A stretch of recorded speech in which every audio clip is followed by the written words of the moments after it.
Hello! In front of me I have Amazfit Bip S Lite and I'm gonna show you how to unpair this watch from the Android phone. First, we need to open the Zepp application on the phone that is paired with our watch. So let's tap on the icon to open the app. After the application opens, you should see the home page. Now tap on the profile icon and then select your Amazfit Bip S Lite from the list of my devices. On this page, scroll down, find the Unpair button and tap on it.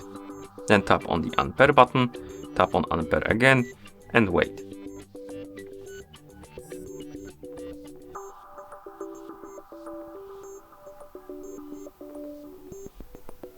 Watch will disappear from the list of my devices. Also, it will reset itself to the factory default settings. At this point, you can close the app, and that's how you unpair this watch from the Android phone. Thank you for watching. If you found this video helpful, please consider subscribing to our channel and leaving the like on the video.